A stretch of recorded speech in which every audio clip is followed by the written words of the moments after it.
Recently, I just picked up a PS4 and I actually wanted to talk about my experiences with the controller. Now, this is not my first time touching a PS4 controller. My sister actually owns a PS4, so I was able to play it once in a while. So I have played a PS4, but it's been quite some time since I played a PS4.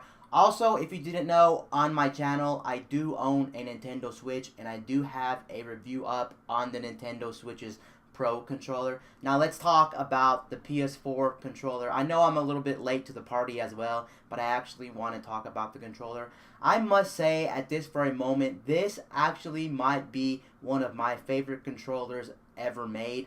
I actually love the design of this controller. I just love the way it feels in the hand. I love everything about this controller. What I can say about the PS4 controller, I can say it definitely 100% beats the PS3 controller for me. Something about it being plasticky and something about especially the analog sticks. Oh my lord, I hated the analog sticks on the PS3 controller. I just thought they were too big. They just felt weird to move around. Actually, with the PS4 controller, I do think that the analog sticks feel kind of weird, so I will have to get used to them. But once I get used to the feel of the analog sticks, I think I'll be okay with the analog sticks. Overall, I am really loving this controller.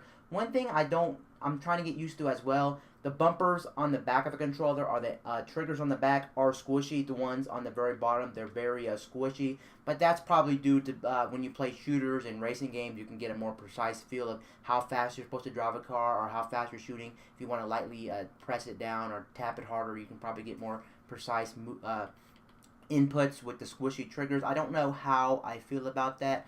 Now, I am no stranger when it comes to the PlayStation brand. I have played every single PlayStation machine that's ever been made, and so I'm no stranger when it comes to it, and for sure, this is my favorite controller for Sony. Now, I know this is going to actually offend a lot of you Xbox fans, so get ready for this. I don't mean to offend any of you Xbox fans, but honestly, I would say with this generation, the Xbox One, the PS4, and the Switch, I will say safely that the PS4 controller is my favorite right now. It's kind of leaning between the Switch's Pro controller and the PS4's controller, and the Xbox controllers in last.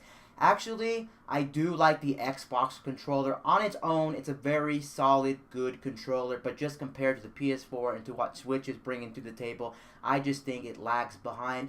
I will say one of my favorite controllers of all time, which I'm not in the minority with this, one of my favorite controllers of all time is going to be the Xbox 360 controller. I love the Xbox 360 controller. Now, looking back on it, but it's still one of my favorites of all time. It's probably my top 3 favorite controllers ever made of all time. And you might be asking yourself, what do I like? Do I like diagonal sticks that go diagonal, or do I like them side by side like this? Honestly, I prefer either way. Either way doesn't bother me.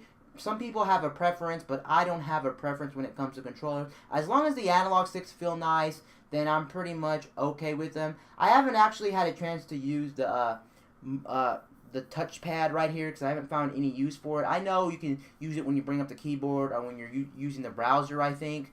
And also, I have not had a chance to use a speaker because I think I don't own any games on the PS4 currently that use a speaker. I could be wrong because, to be honest, I have not actually really played my PlayStation too much as of all. I've been really busy. So hopefully coming up during Memorial Day and coming up this weekend, I'll have enough time to just sit down and play my PS4 to where I can really feel the controller, get a hang of the whole thing and everything like that. But I just want to talk about my experiences with it. One thing I absolutely love, which I do not understand why Xbox to this day cannot do this. I don't know why Microsoft can't make their controllers with built-in batteries. Yes, you can buy a charge and play kit, but it's just nice to actually have the built-in battery out of the box. Sure, it'll go sour in maybe 3 to 4 years, but then again, you could just throw out the controller and buy a whole new controller, so it's not too big of a deal. Honestly, I wish Xbox would do that, or Microsoft would listen to it and put in a rechargeable battery. I love never to having to worry about batteries.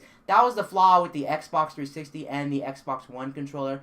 I always felt like I was going through so many batteries, and it was just really annoying and everything like that. Sure, And with the Xbox One controller now, you can actually plug it into your system with a micro USB cable and neglect the batteries. But do you really want a cable and in a position? How far are you sitting away from your TV? Is a cable long enough and things like that? Please, Microsoft, on the new Xbox coming out, put a removable.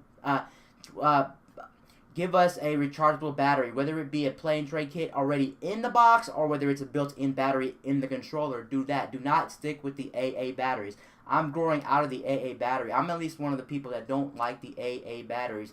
Overall, I flat out love this controller. One thing I did notice too, with my system, I did get the brand new PS4 controller. Now, this looks like any other PS4 controller, whether you buy the PS4 Slim, the PS4 Pro, or whether you buy the original PS4, you get that one.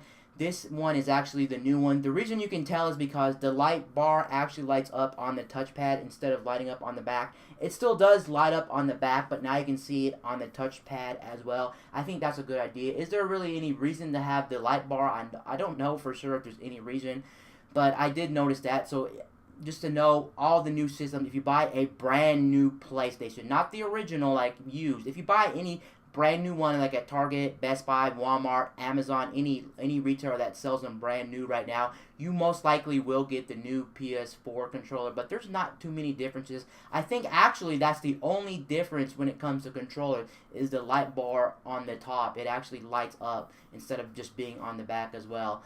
Anyway, guys, peace out. I'll see you guys later in my next video. I'm out, guys.